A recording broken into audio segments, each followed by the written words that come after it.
Pierre Van der Maslag est sans conteste l'un des plus grands représentants de l'école de Bruxelles. Il a été l'élève de Henri Depage, auquel il a succédé pour l'enseignement du cours de droit des obligations qu'il a délivré pendant des dizaines d'années dans notre faculté, ainsi d'ailleurs que les cours de questions approfondies de droit privé et de droit commercial. Et pour avoir suivi avec d'autres qui sont ici ces trois enseignements, je peux vous dire que après cela, on savait vraiment, on connaissait la voie en tout cas pour devenir un vrai juriste.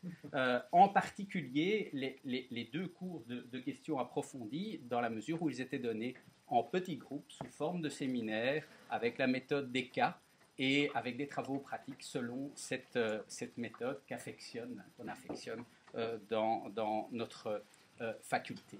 Et ainsi, si le professeur Van der Maslag a marqué des générations d'étudiants, et c'est peu dire, il a marqué plus largement encore le droit par ses ouvrages. Je pense déjà à un ouvrage de jeunesse, le régime des sociétés par action et leur administration en droit comparé, qui est tout à fait illustratif de cette approche pragmatique du droit comparé dont nous avons déjà parlé, puisque cet ouvrage et son auteur ont contribué en fait à dessiner le cadre légal du droit des sociétés en Europe. Alors, il n'est pas question de mentionner ici même l'un de ces très nombreux articles, mais je pense quand même aux fameux examens de jurisprudence en droit des obligations, en droit des sociétés, etc., rédigés pour certains avec Jean Van Rijn, qui a été son associé, pour d'autres avec Xavier Dieu, qui parlera dans quelques semaines d'ailleurs du droit commercial.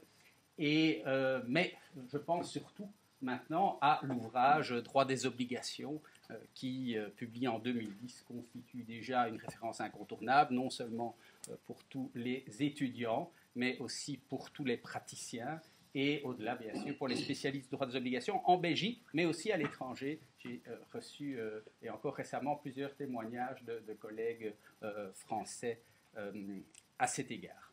Je crois que cet ouvrage s'inscrit dans la ligne claire du traité élémentaire de droit civil d'Henri Depage, dont il est le digne successeur, et c'est pourquoi il s'imposait véritablement de demander au professeur Van der Maslag d'entrer dans le vif du sujet de ce cycle de conférences, d'autant qu'il a lui-même constamment pratiqué et revendiqué cette approche pratique et pragmatique du droit qui est si caractéristique de notre école.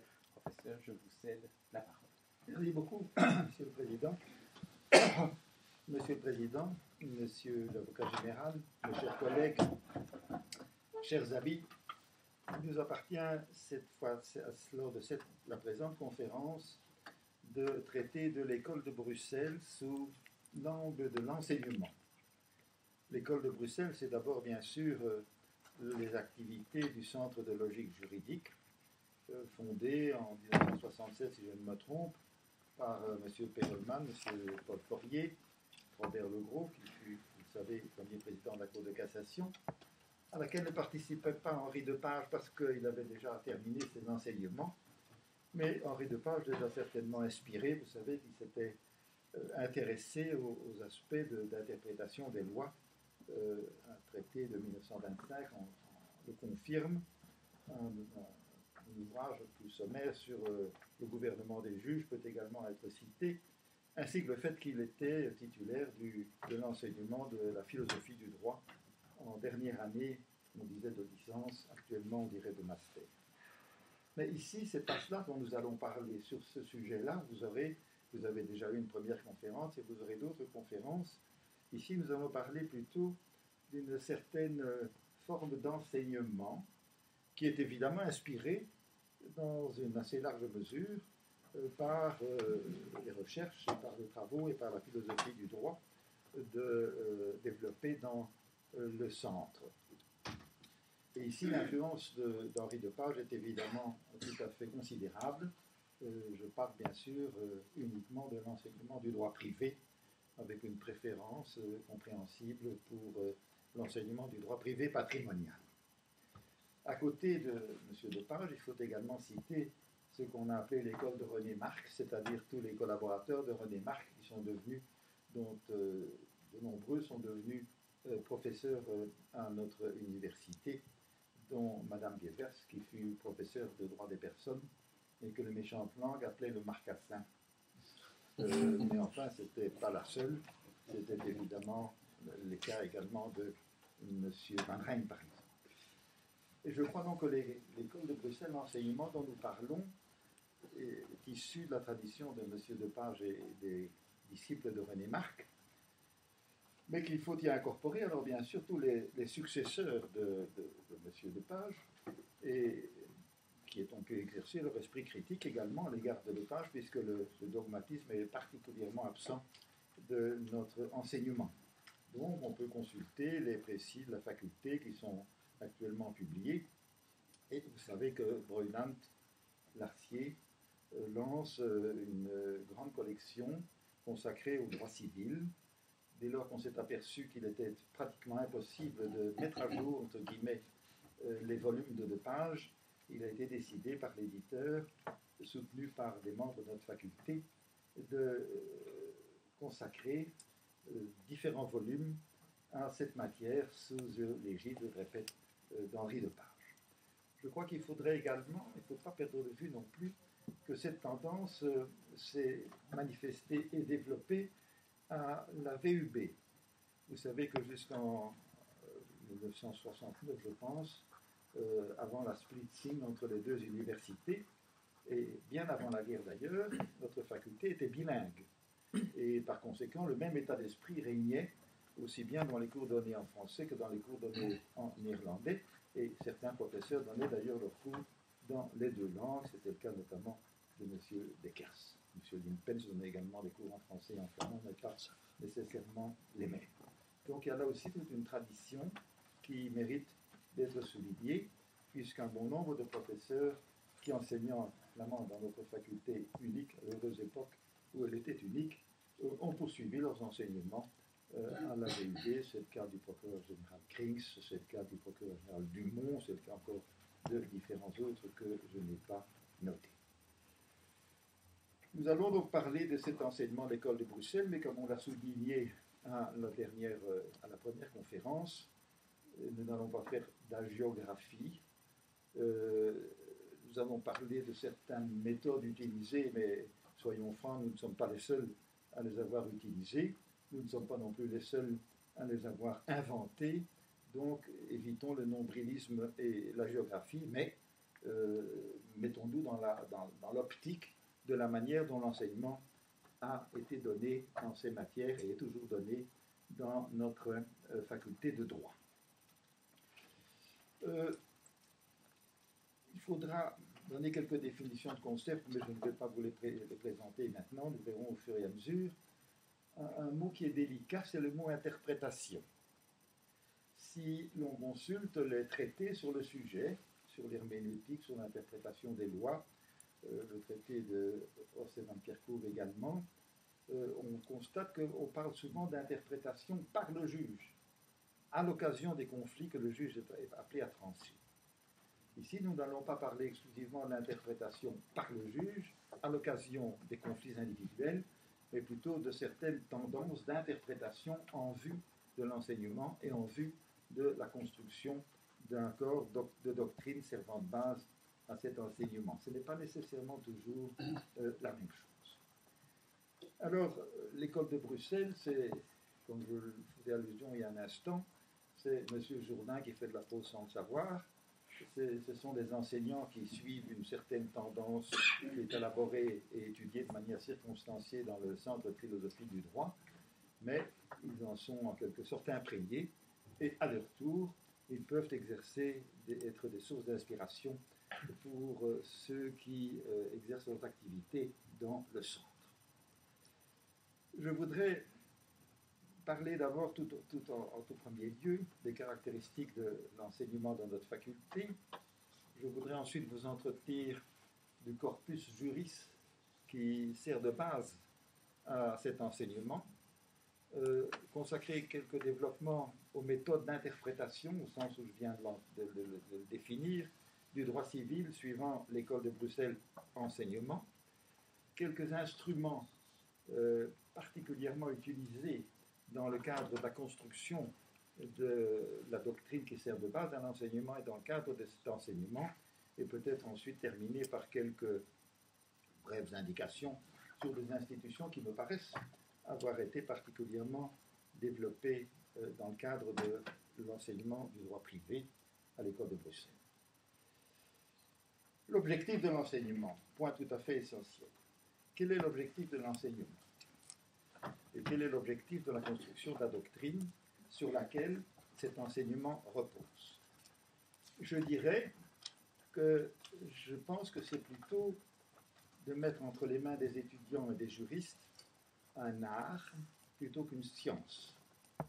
Les 9/10 de nos juristes ne vont pas devenir de subtils enseignants, doctorants et théoriciens du droit.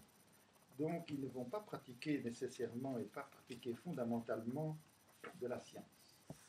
De même que la médecine, c'est l'art de guérir, mais si l'art de guérir repose sur des sciences, l'art de guérir n'est pas une science, l'art de guérir, c'est de guérir.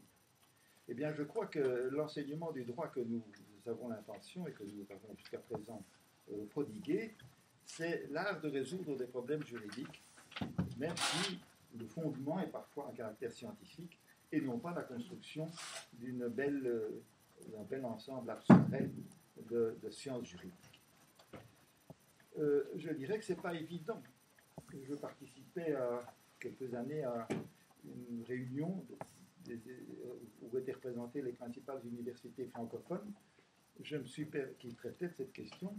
Je me suis permis d'esquisser ce que je viens de vous dire. On m'a regardé avec mansuétude. Ce sont de pauvres épiciers, ce sont des marchands de soupe, et d'éminents représentants de la faculté de Namur, par exemple, ont expliqué qu'à leur avis, l'enseignement du droit était destiné à modifier la structure de la société. Donc nous sommes très loin d'un objectif de ce genre, mais c'est vous dire que notre objectif ici est un objectif spécifique. Et dans les instruments aux juristes, dont les 9/10 sont des praticiens du droit, donner des instruments aux juristes, ça signifie déterminer quelle est la démarche du juriste. Et je crois que la démarche du juriste, que ce soit pour résoudre un cas litigieux entre plusieurs personnes, ou que ce soit pour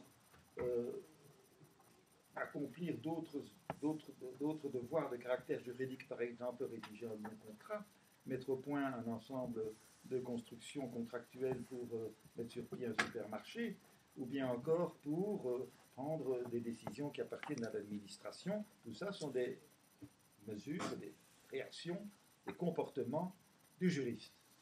Et à mon avis, ce comportement du juriste se décompose en 4 étapes successives. Premièrement, il y a des éléments de fait. Éléments de fait que des juristes ont parfois le tort de négliger ou de traiter trop rapidement. Il faut entrer dans le détail et l'analyse circonstanciée des éléments de fait. Ensuite, ces éléments de fait, il faut leur donner une catégorisation en termes de droit et voir comment c'est fait entre dans les catégories du droit qui ont été antérieurement établies, à laquelle on leur a enseigné. Ensuite, il faut examiner si ces différentes catégories juridiques donnent lieu à des controverses, suivant les règles de l'enseignement et du droit également, et éventuellement trancher ces controverses. Cela étant fait, on doit alors appliquer ces règles de droit pour résoudre le problème concret, nécessairement et fondamentalement concret, qui se pose aux juristes, que ce soit, je le répète, pour trancher des litiges, le juge, ou que ce soit pour rédiger des contrats, ou que ce soit pour entamer une négociation. Et je crois donc que cet élément-là est fondamental dans l'appréciation et dans la définition de la nature de l'enseignement tel que, je crois que nous l'avons compris, à l'école de Bruxelles. Il y a bien sûr alors des objectifs collatéraux qui viennent se développer, par exemple exercer une influence sur la jurisprudence, ça va de soi, spécialement dans la mesure du possible sur celle de la Cour des cassations, mais aussi sur celle des juges du fond. parfois inspirer le législateur, ça apparaît de temps à autre, et infléchir les règles du droit pour les faire évoluer. Mais l'objectif premier, c'est de mettre entre les mains des juristes les instruments qui leur permettront d'exercer leur profession.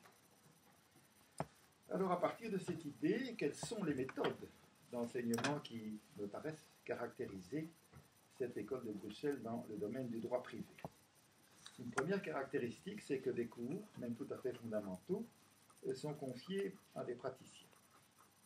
Les cours de droit des obligations, les cours de droit des contrats, les grands cours de droit pénal sont confiés à des praticiens, mais à des praticiens qui se consacrent à l'enseignement, qui ne viennent pas simplement donner quelques conférences sur des sujets spécifiques et laisser faire le travail par leurs assistants. Ce sont des praticiens qui doivent nécessairement accepter qu'au moins un tiers, sinon la moitié de leur temps soit consacré à l'enseignement. Mais il y a alors une confrontation, un enrichissement réciproque entre la pratique de ces praticiens à l'aide des éléments qu'ils ont déduits pour leur enseignement et d'autre part, inversement, l'utilisation des informations provenant de leurs enseignements, de leur pratique pour leur enseignement. Je crois que les cours généraux, et c'est ce que nous avons suivi jusqu'à présent, doivent rester fidèles à la conception continentale, c'est-à-dire se présenter sous une forme cohérente et une forme organisée.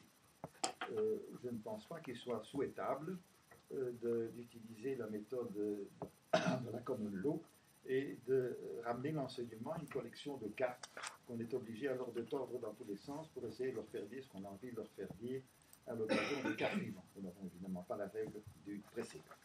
Donc, je crois que pour les cours généraux, dans les matières qui nous intéressent ici, un enseignement cohérent, un enseignement systématique, un enseignement logique se justifie. Mais, pour chaque règle, il faut alors indiquer par des exemples concrets à quoi ça aboutit, de manière que ça ne reste pas théorique, et que ça ne s'écarte pas des réalités de la vie pratique auquel nous sommes sensibles. Alors à cet enseignement-là, cours généraux, doivent s'ajouter des travaux pratiques qui sont donnés depuis longtemps, dès les premières années, et qui sont alors exclusivement consacrés à résoudre, ou essentiellement consacrés à résoudre des cas. Les travaux pratiques, on ne doit pas demander aux étudiants de faire des petits exposés à leur façon, on ne doit pas leur demander de s'expliquer ou de poser des questions sur le cours général. La pratique des cas, de manière à utiliser les instruments qu'on essaye de leur donner par le cours général.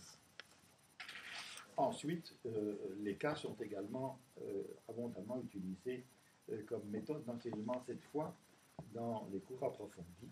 Mais on choisit des cas plus compliqués de manière à obliger celui ou ceux, en principe tous ceux qui participent à l'enseignement, d'utiliser plusieurs règles, les mettre ensemble, les discuter, etc.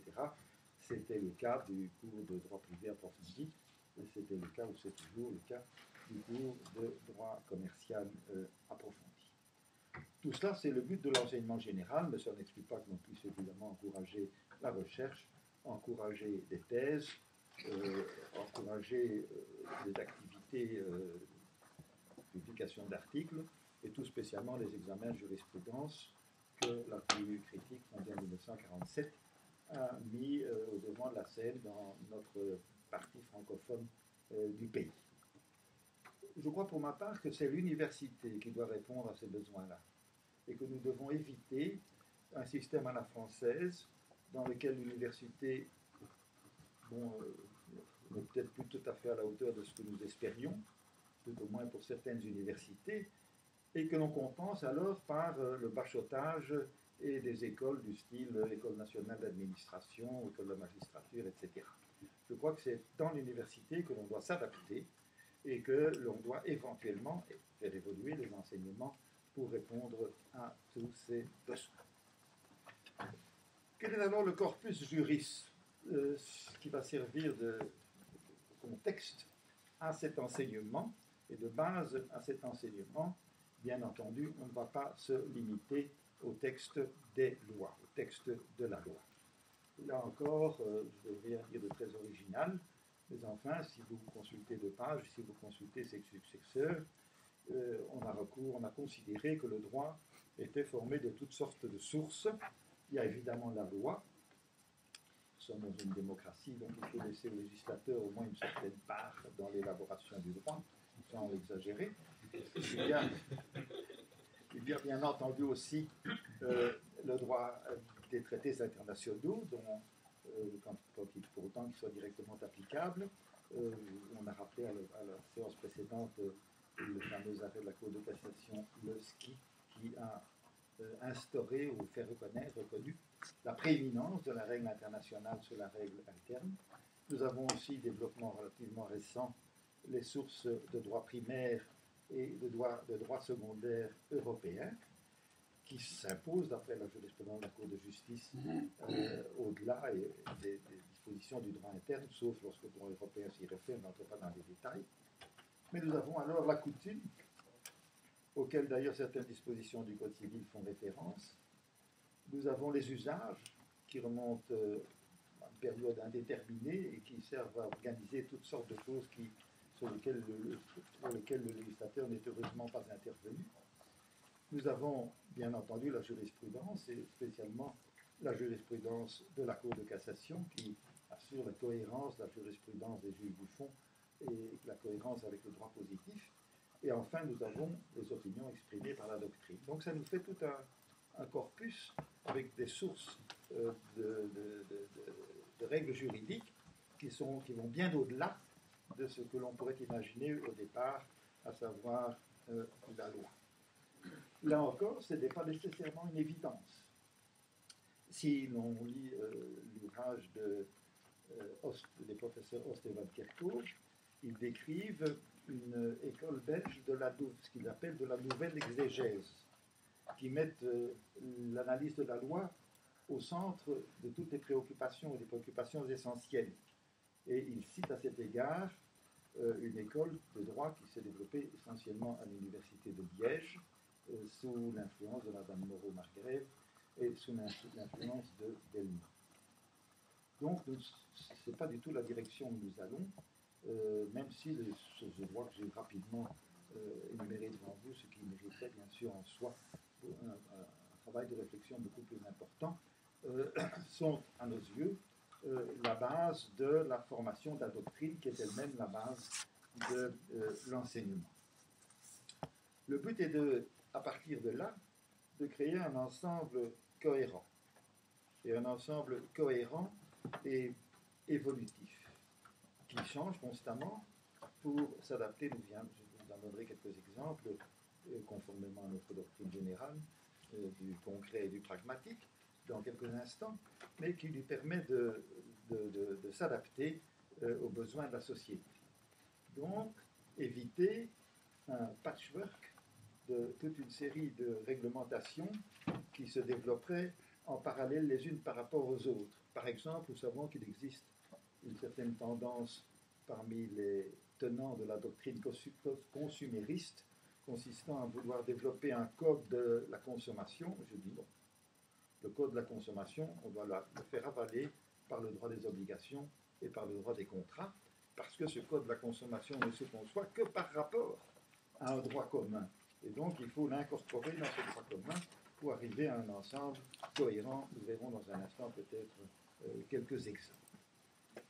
Autre exemple, la responsabilité civile.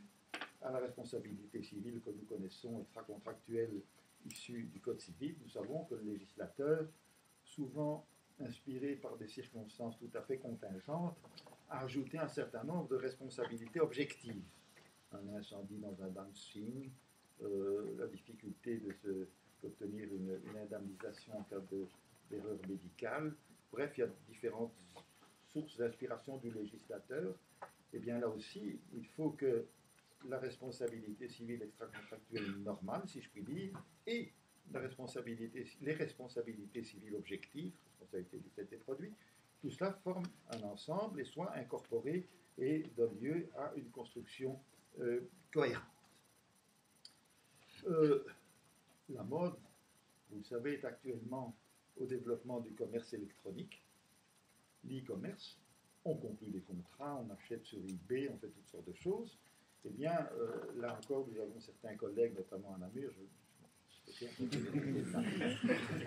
qui considère que l'e-commerce doit faire l'objet de réglementations tout à fait spécifiques en dehors de l'ensemble. Moi, je dis non, l'e-commerce doit être avalé par le droit des obligations pour s'incorporer dans l'ensemble et le faire évoluer pour que ce droit des obligations puisse précisément suivre l'évolution de la société et donner à ceux qui vont ensuite appliquer les règles du droit les instruments nécessaires pour faire éventuellement un achat sur eBay s'ils le souhaitent en appliquant les règles ainsi élaborées.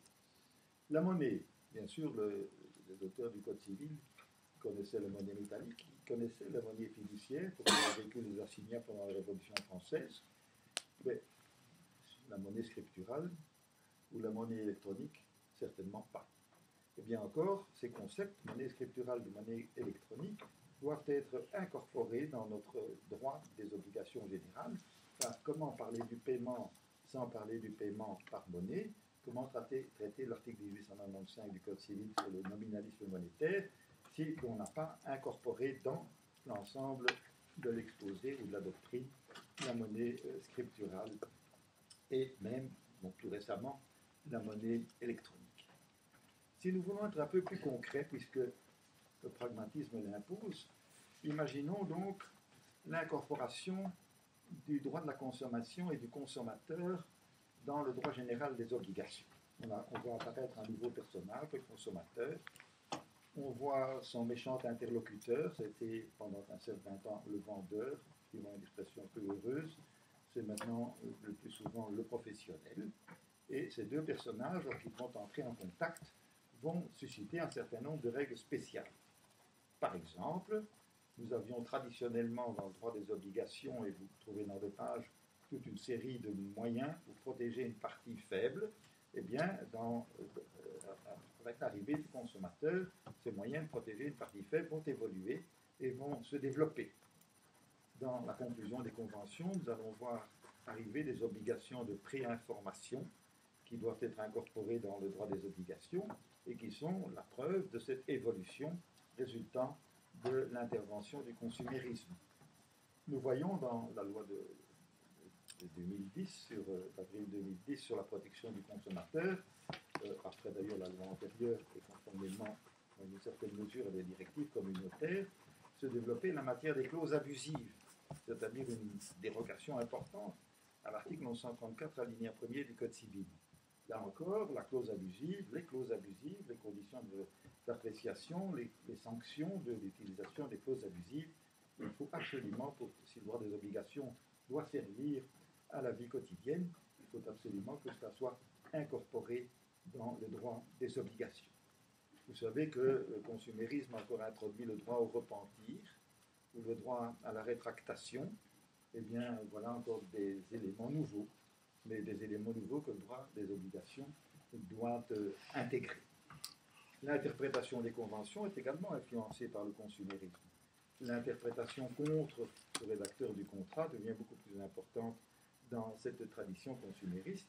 Et là encore, nous avons des modifications, des aménagements à apporter à la théorie générale de l'interprétation. Deuxième exemple, le commerce électronique auquel je faisais allusion il y a un instant. D'abord, nous voyons que, préalablement à la conclusion de ces contrats particuliers par le biais du commerce électronique, nous voyons qu'il y a des obligations d'information très étendues. Là encore, il faut les incorporer dans le droit des obligations si l'on veut que ces contrats puissent être valablement conclus. Ensuite, si on avait demandé à M. Lepage de définir ce que c'était qu'un écrit, alors qu'il aurait souri gentiment en disant un écrit, c'est ce qui est écrit, point. On discutait dans les cercles les plus subtils de savoir si un bout de papier avec une inscription au crayon susceptible d'être effacée, si c'était un écrit. On n'en est pas là maintenant. Maintenant, on en est à se demander est-ce qu'un email est un écrit? Et comme le contrat peut se faire par échange d'emails, si on veut incorporer cette matière dans le droit des obligations, il faudra répondre oui, l'email est un écrit. Mais alors, ça veut dire que vous allez devoir inventer une nouvelle définition de l'écrit. Pour y incorporer à la fois l'email et le bout de papier dont je parlais il y a un instant. Donc, l'influence, l'introduction de cette adaptation du droit des obligations aux évolutions de la société contraint à des aménagements des règles, et ce sont les règles en 2013, mais en 2020, ce sera autre chose. La signature, on connaît bien la tradition de la signature, ça doit être manuscrit, ça doit être apposé sur un document, ça doit couvrir la validité du document, mais quid d'une signature sur un email? Ça ne répondra plus que difficilement à cette définition. Donc nous sommes ici aussi obligés d'aménager la notion de signature pour qu'elle puisse s'adapter à cette évolution de la société. Même chose en ce qui concerne la monnaie scripturale, en ce qui concerne la monnaie électronique, je pourrais multiplier les exemples. Alors je voulais en venir à des méthodes d'interprétation. Des méthodes d'interprétation que l'école de Bruxelles, peut-être pas seule, bien sûr, favorise. On sait que cette école de Bruxelles est caractérisée par le pragmatisme, on y a fait allusion la fois dernière, et que le pragmatisme, comme l'enseignent les auteurs qui sont préoccupés de la question, notamment M. Friedman, le pragmatisme suppose l'utilisation conjointe ou alternative de plusieurs méthodes d'interprétation.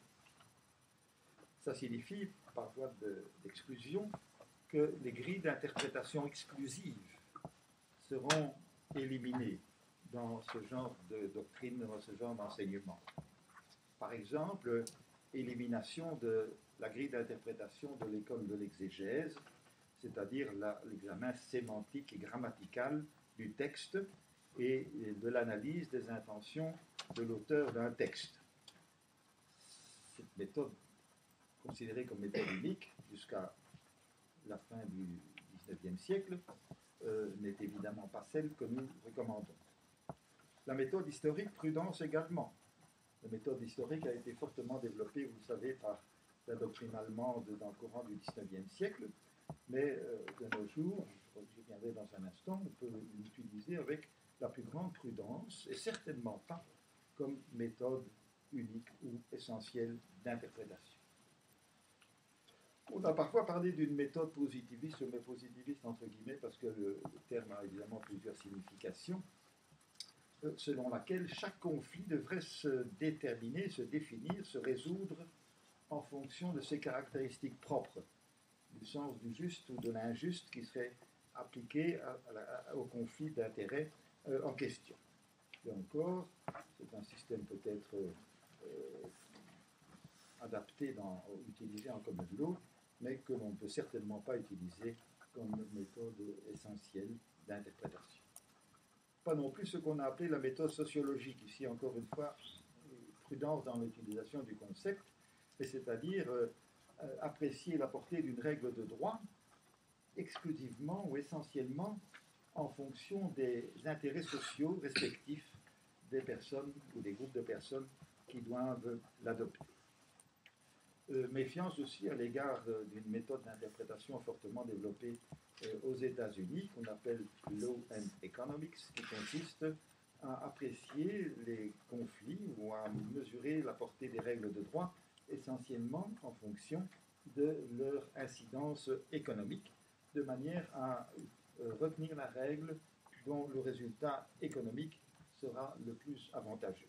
Je n'entre pas dans les détails de cette méthode assez particulière. Donc, aucune de ces règles, ces grilles d'interprétation ou essentielles ne seront retenues. Mais on les utilisera. On les utilisera en conjonction avec d'autres au nom de cette méthode pragmatique. Et si nous voulons savoir comment on va les utiliser, eh bien, je voudrais passer rapidement en revue avec vous certaines de ces méthodes. D'abord, la méthode de l'interprétation des textes. Bien entendu, on ne peut pas faire totalement l'économie de la méthode d'interprétation des textes. On peut être amené à faire obligatoirement être contraint d'interpréter des textes. J'attire votre attention sur le fait que les théories actuelles du langage sont extrêmement méfiantes à l'égard de la notion de texte clair. Ce qui est clair aujourd'hui cesse d'être clair demain, ne l'était pas hier. Le texte clair, c'est simplement le texte sur lequel la majorité des interprètes sont d'accord à un moment donné. Donc, prudence en ce qui concerne le texte clair. Est-ce qu'il faut chercher les intentions de l'auteur des textes? Prudence aussi. Si nous prenons toujours pour le droit des obligations le Code civil, il y en est toujours l'armature. La recherche des intentions des auteurs du Code civil ne nous conduit pas très loin. Les fouilles dans les pensées de Domat et de Potier intéressent certainement un certain nombre de nos aimables collègues, mais ce n'est pas avec Domat et Potier qu'on va mesurer la responsabilité du médecin ou la responsabilité du gestionnaire de portefeuille ou du banquier à l'heure actuelle. Donc là, c'est, à mon avis, une recherche tout à fait inutile. Même pour des lois récentes, prudence. D'abord parce qu'elles sont souvent pas bien élaborées. Ensuite parce qu'elles se détachent très rapidement de l'intention de leurs auteurs. Rappelons la jurisprudence très solide de la Cour de cassation, suivant laquelle, si le texte d'une loi est clair, il est inutile d'aller farfouiller dans les travaux préparatoires. Donc, la tendance, c'est que le texte va se détacher de l'intention de ses auteurs. Une petite parenthèse pour une méthode particulièrement subtile d'interprétation de texte qu'on a proposée, qui consiste à se dire qu'est-ce que les auteurs du texte auraient fait s'ils avaient pris le texte au moment où nous interprétons.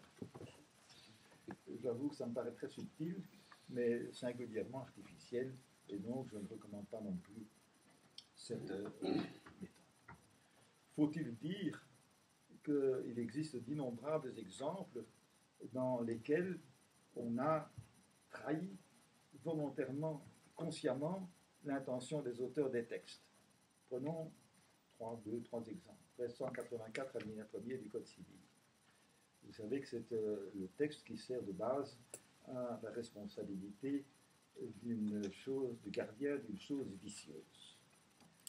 Ce texte était manifestement, il suffit de le lire, une simple introduction aux alinéas 2, 3, 4 et 5. Et puis brusquement, illumination. Voilà que dans l'alinéa premier, on peut trouver une responsabilité du fait des choses. Extraordinaire. Et tout à fait contraire aux intentions les plus évidentes des auteurs du texte. Après avoir fait cette découverte, voilà que l'illumination se produit d'une certaine manière pour la jurisprudence belge et la doctrine belge, d'une toute autre manière pour la doctrine et la jurisprudence française. Chez nous, la chose doit être vicieuse, elle ne doit pas être vicieuse en France, elle ne devait pas être vicieuse en France, et puis c'est devenu une responsabilité générale du fait d'autrui, mais cet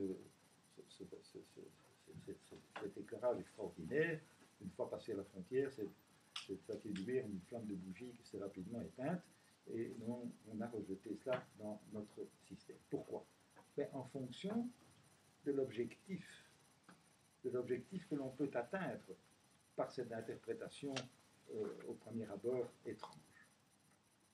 En 142, en 144 du Code civil, il est expliqué là que si une obligation de faire ou de ne pas faire est inexécutée, elle se résout en dommages-intérêts. La règle adoptée par notre Code de Bruxelles, mais aussi, il faut bien le dire, par la plupart de nos interprètes, c'est que ce n'est pas vrai du tout. Pourtant, c'est ce que dit le texte de manière claire. Si une obligation de faire ou de ne pas faire est inexécutée, il faut d'abord l'exécuter en nature, et contraindre une exécution en nature, si cette exécution en nature est possible, et éventuellement même au niveau de la responsabilité.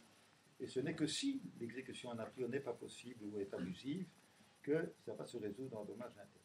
Donc vous voyez que là, le texte, il n'en reste pas grand-chose.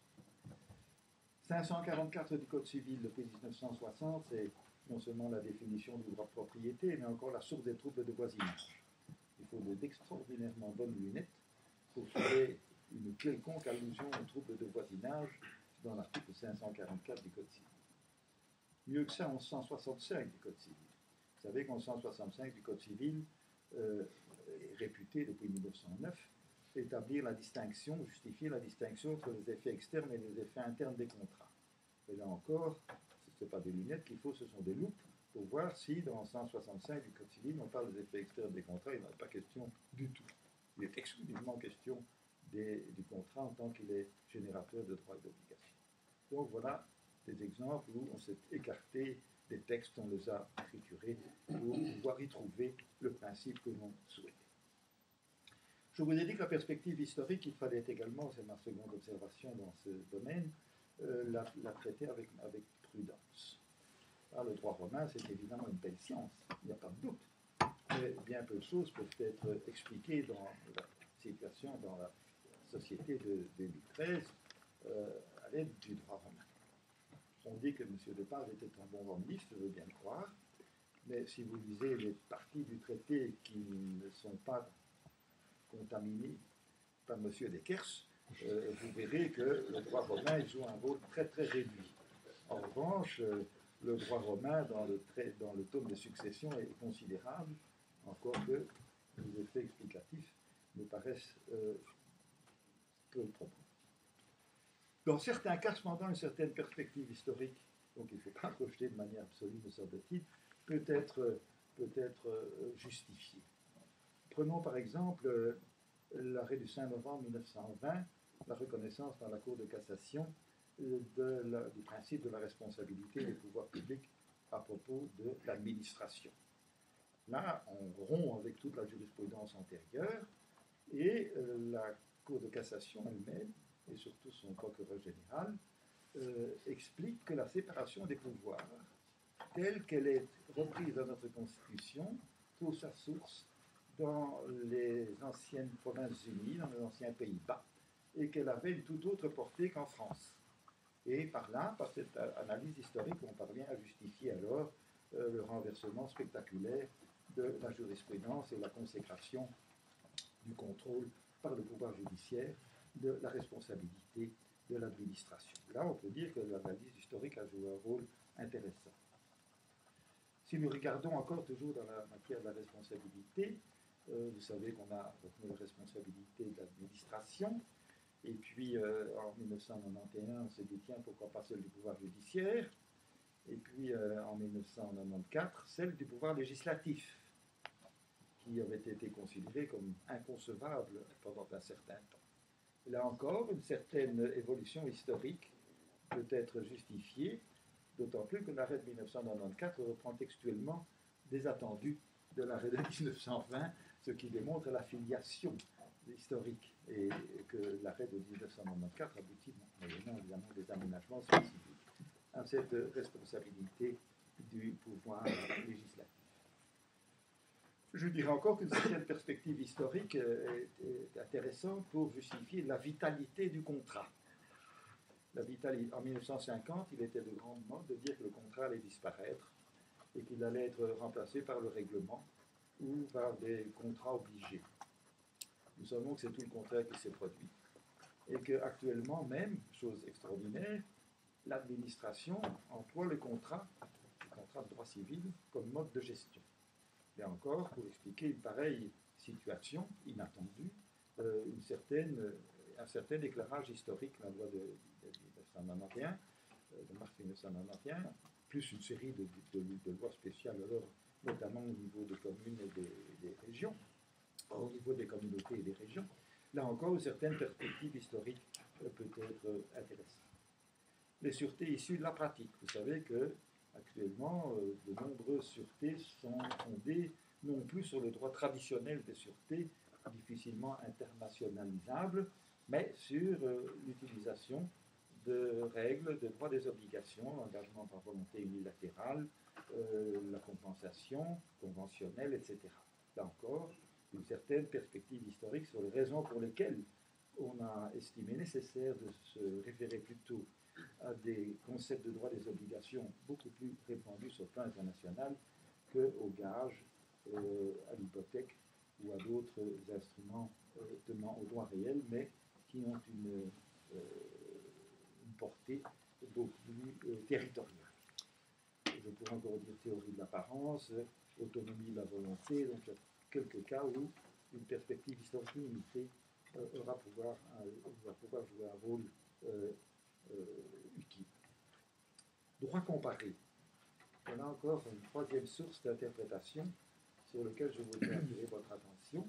D'une part, le droit comparé est évidemment à nouveau une science pour examiner de manière tout à fait circonstanciée comment tel ou tel problème juridique, moi c'est ma conception du droit comparé, se trouve résolu d'une manière souvent apparemment différente dans les droits germaniques, dans le droit italien, dans le droit suisse, dans les droits continentaux en général, plutôt que en common law.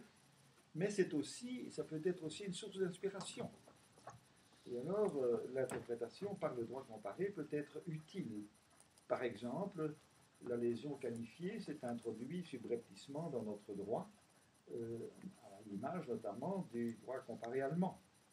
La conversion des actes nuls s'est introduite dans notre droit, notamment à l'image du droit néerlandais et, dans une certaine mesure, du droit allemand. La cause et l'acte abstrait sont évidemment des domaines particulièrement ouverts à l'influence comparative. Interprétation axiologique, c'est-à-dire en fonction de données à caractère moral, au sens le plus large du terme, bien sûr, ça joue un rôle dans notre méthode, mais pas une morale unique, pas une morale qui s'impose de l'extérieur, pas une morale philosophique, je m'excuse pour les philosophes, pas la morale marxiste, pas la morale chrétienne, pas la morale interprétée issue du Coran, non, des règles morales généralement admises, banales, mais généralement admises, qui vont être utilisées pour apprécier la portée d'une norme. Par exemple, vous savez que la définition de la faute extra-contractuelle, l'un des aspects de la définition, c'est la référence au bon comportement d'une personne présentant les mêmes caractéristiques que le fautif éventuel, placé dans les mêmes circonstances. Bon comportement. Bon comportement, ça suppose une appréciation à caractère axiologique. Bon comportement suppose non pas l'appréciation du bon chrétien ou du bon musulman, mais l'appréciation du comportement généralement admis et comme étant le bon comportement de tel professionnel, de tel banquier lorsqu'il ouvre un crédit. Mais l'essentiel de l'interprétation, ce sont évidemment les interprétations par la finalité de la loi. Se demander de la norme, pas seulement de la loi, mais de la norme que l'on applique. Se demander à quoi doit-elle servir. À quoi doit-elle servir isolément, ou à quoi doit-elle servir après qu'on l'ait incorporée dans l'ensemble auquel cette loi va participer. Et c'est la finalité de la loi et l'efficacité de cette finalité qui va être probablement l'élément d'interprétation le plus important, dans lequel aussi peuvent intervenir certains éléments axiologiques. Parfois, il faut choisir entre des valeurs. Par exemple, j'empiète un peu sur la conférence de M. Dieu, s'il veut bien m'en excuser, la notion d'intérêt social. Quelle est cette définition de l'intérêt social qui limite les pouvoirs des organes des sociétés, pas seulement commerciales, mais de sociétés civiles ou commerciales. Par exemple, pour résister à une OPA, qu'est-ce qu'on peut faire? Ça peut être conforme à l'intérêt social. L'intérêt social, ça peut être soit l'intérêt des actionnaires, prédominant, soit l'intérêt de l'entreprise que la société gère, soit encore l'intérêt ventilé de tous ceux qui sont partie prenante, de ce que les Américains appellent les stakeholders dans la société. Donc il y a là un choix à faire entre différentes approches, un choix à caractère sinon moral, au moins axiologique, pour résoudre le problème de savoir quelles sont les mesures qu'une société peut prendre pour faire échouer, le cas échéant, une OPA agressive. Parmi les normes d'interprétation, je citerai encore la nature des choses. La nature des choses, à première vue, ça paraît quelque chose d'un peu étrange, un peu suscite la méfiance. Il y a une excellente étude de Paul Fourier sur la question. Il nous rassure tout de suite en disant que la nature des choses, ce n'est pas la résurrection du droit naturel, même du droit naturel positif dont on parlait la fois dernière.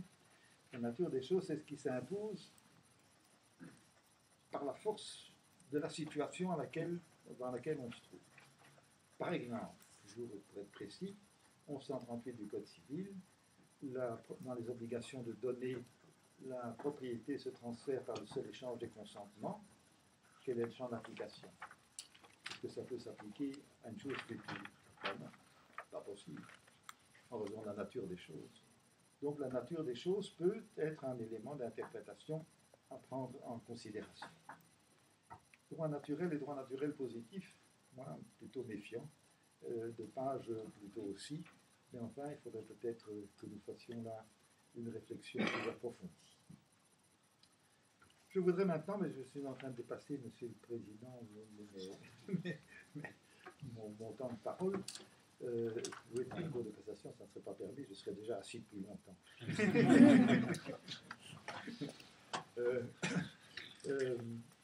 Je voudrais passer rapidement en revue quelques instruments utilisés par cette école de Bruxelles, tant qu'elle existe, je l'espère, pour réaliser les objectifs que je viens d'indiquer. Un premier instrument, c'est le style des exposés, le style des écrits. C'est un style précis, assez simple, brièveté, rigueur, un caractère incisif.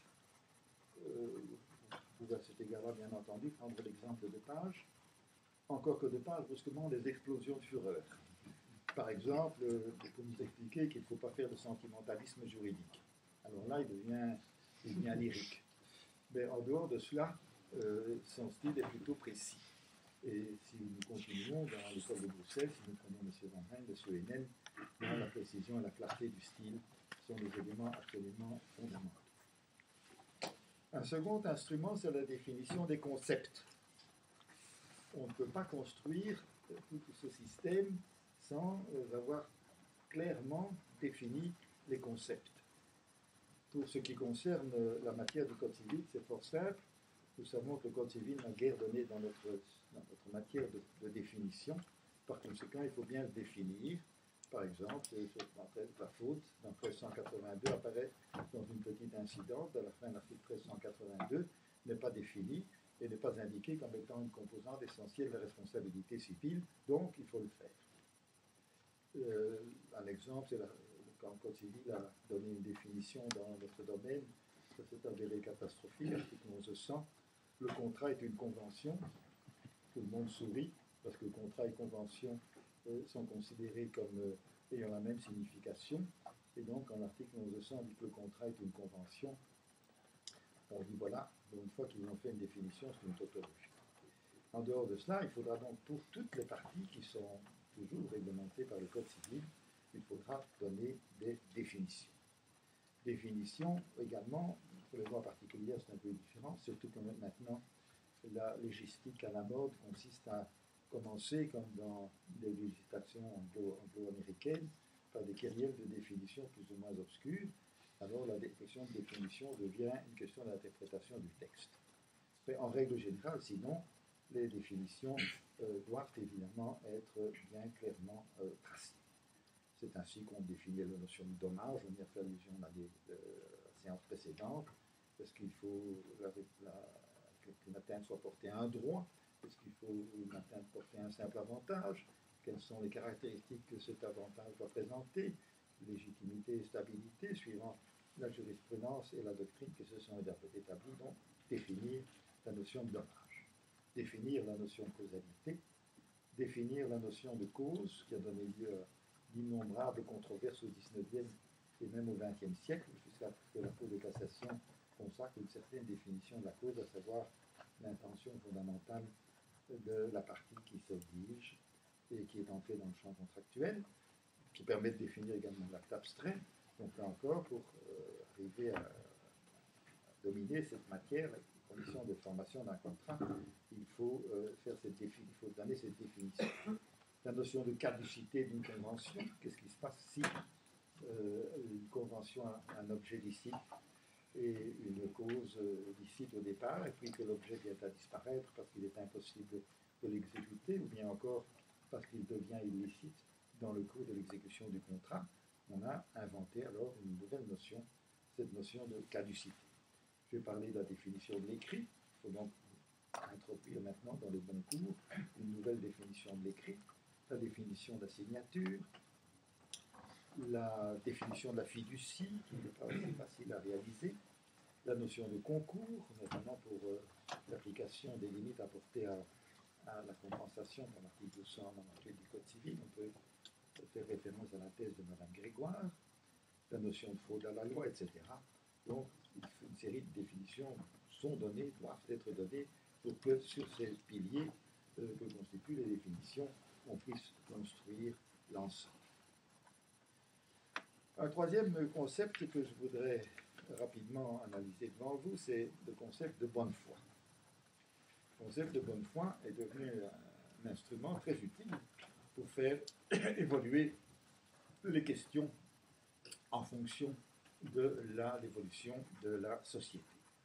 La bonne foi, c'est d'abord un aspect subjectif. Le possesseur de bonne foi, le détenteur de bonne foi fait des fruits siens, l'usurpation de bonne foi, ce n'est pas cette bonne foi-là qui nous intéresse ici. Ce qui nous intéresse ici, c'est la bonne foi comme étant une norme de comportement. Une norme de comportement qui va s'ajouter aux exigences pour le créancier et pour le débiteur. Prenons un exemple tout de suite. Voici une personne qui est victime d'un dommage par suite d'une faute dans le cadre d'une responsabilité extra-contractuelle.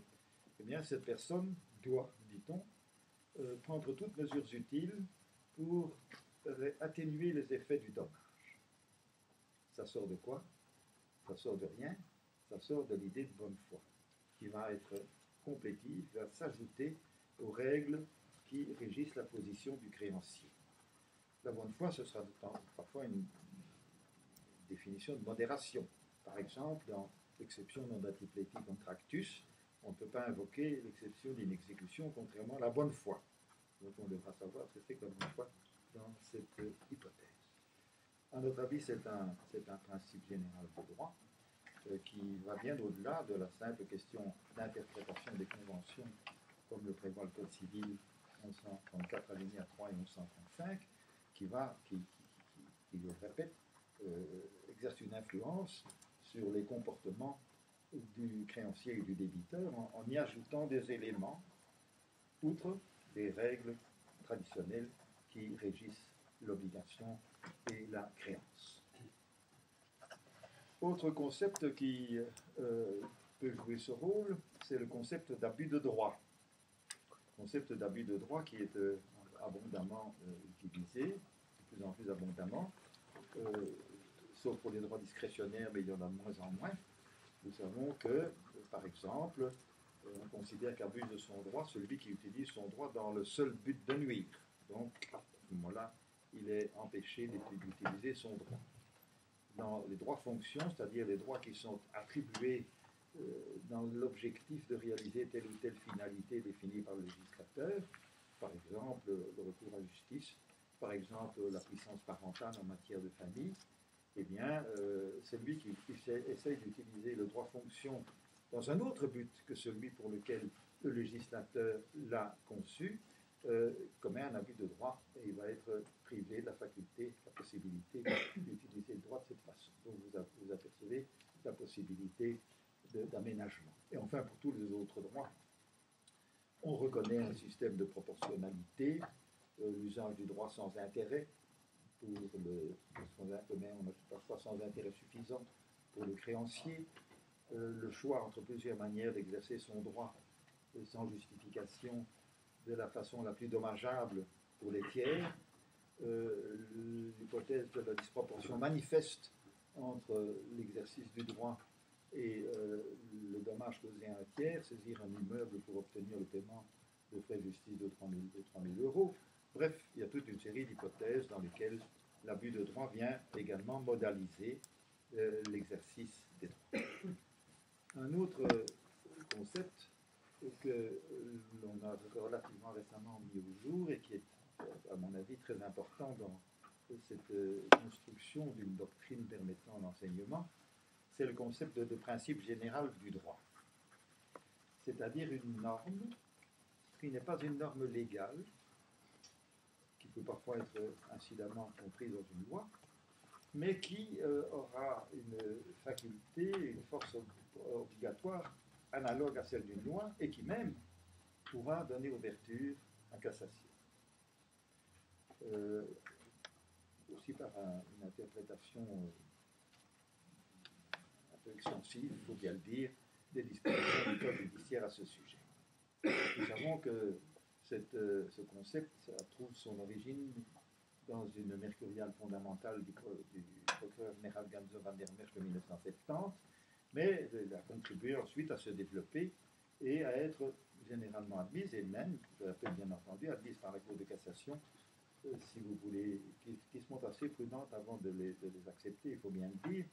Vous voyez le rapport annuel de 2002-2003 où la question est très très bien examinée. Ces principes généraux du droit sont élaborés suivant une méthode de raisonnement très très particulière. On parle de différentes applications d'une règle. À partir de là, on en induit un principe général qui va permettre d'autres applications de la règle. Prenons par exemple Fraus omnia corruptum, qui est un principe général du droit reconnu par la Cour de cassation. Eh bien, on applique la théorie de la fraude en matière d'action codienne. On applique la théorie de la fraude dans l'hypothèse de la gestion d'une communauté conjugale. Il y a donc des applications spécifiques de la théorie de la fraude. À partir de ces applications spécifiques, on remonte et on dit que ces applications spécifiques, c'est l'expression d'un principe général. À partir de ce principe général, on va trouver de nouvelles applications, comme c'est le cas dans l'arrêt de la Cour de cassation qui a consacré ce principe général du droit. C'est le cas en matière de dans un cas de responsabilité civile. Donc c'est une méthode de raisonnement qui consiste à élaborer d'une certaine façon des règles de droit qui ne sont pas consacrées directement par la loi. Prenons par exemple l'action d'Emile Verso, la théorie de l'enregistrement sans cause. Le Code civil consacre la gestion d'affaires et le paiement de l'indu, qu'on peut considérer comme deux particularités de l'enrichissement sans cause, l'interdiction d'enrichissement sans cause. Et alors nous avons toute une série d'hypothèses dans lesquelles, en cas de transfert de richesse d'un patrimoine à un autre, il y a matière à indemnisation, par exemple en matière de bail commercial, par exemple en matière de concession de vente exclusive.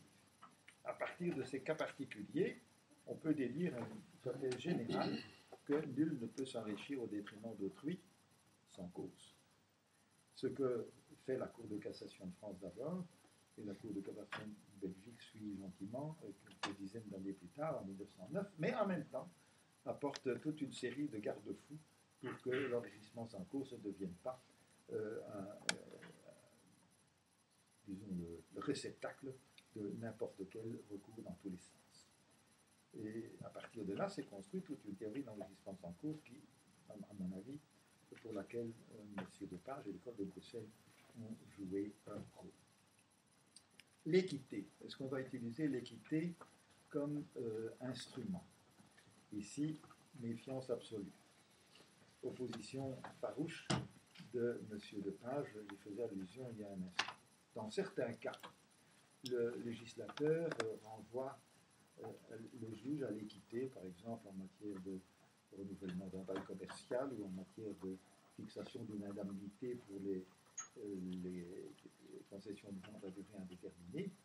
Mais en dehors de ces cas, je crois qu'il faut se montrer très méfiant. Et même la Cour de cassation est très négative.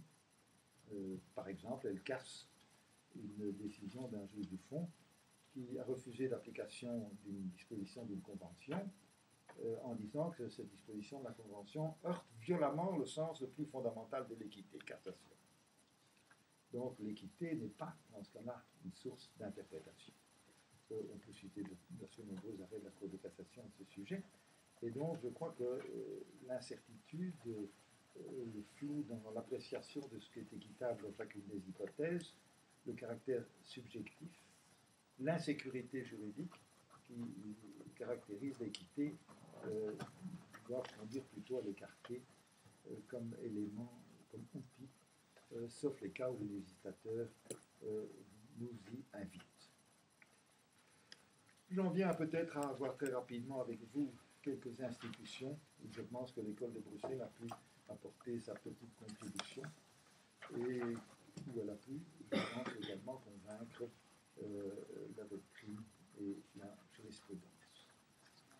Lepage, bien entendu, lorsqu'il énonce quels sont les 4 principes fondamentaux du régime contractuel, ça vous souvenir la Convention de loi, l'autonomie de la volonté qui n'existe pas dans le Code civil, on l'a inventé par après, critiqué et puis refaçonné, relooké pour lui donner une forme moderne et concrète, le principe de la bonne foi, le principe du consensualisme et les évolutions considérables qui ont été apportées à ces 4 principes. Voilà une belle construction, me semble-t-il, sur les fondements du régime contractuel que l'on doit à M. Lepage. M. Lepage a également mis de l'ordre dans le cafouillage généralisé qui caractérisait la matière des nullités. C'était quelque chose d'incompréhensible, nullité, annulabilité, nullité de ceci, nullité de ça, inexistence. Il les a catégorisées de manière logique. Il a rejeté l'inexistence qui réapparaît cependant par la fenêtre après qu'on les rejeté par la porte. Et il a cependant alors indiqué quelles étaient les règles bien claires, bien spécifiques, les champs d'application de la nullité relative et de la nullité absolue. La distinction entre les lois d'ordre public, les lois impératives, les critères de distinction et les sanctions qui s'attachent à la violation de ces 2 types de lois me paraissent également avoir été bien développées, bien systématisées, notamment par M. Lepage. La caducité, j'y ai fait allusion, c'est une invention à partir d'un arrêt de la Cour de cassation, une construction due à notre professeur Paul-Alain Fourier, et c'est devenu quelque chose de tout à fait cohérent maintenant, après quelques périodes de controverse. Théorie de l'apparence, considérée comme une source d'obligation spécifique, voilà encore quelque chose de nouveau, qui me paraît avoir été bien créé, bien développé, bien caractérisé par l'école de Bruxelles. Les rapprochements entre les responsabilités civiles, contractuelles et extra-contractuelles, ça ce sont plutôt les successeurs de M. Lepage qui ont fait ces rapprochements, mais le concours de ces responsabilités, ça c'est évidemment M. Van Rijn et dans une certaine mesure le moindre, M. Lepage. Je dirais encore rapidement, tentative d'élaboration d'une théorie de la cession de contrat qui manque dangereusement dans notre droit civil.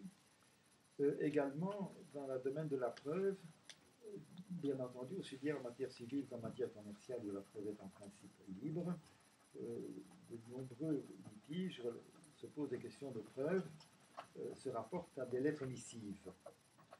Et M. Lepage a bien développé l'application du régime général de la preuve dans ses rapports avec les lettres missives, les conditions auxquelles les lettres missives peuvent être utilisées comme instrument de preuve sans violer les dispositions sévères des articles 1341 et suivants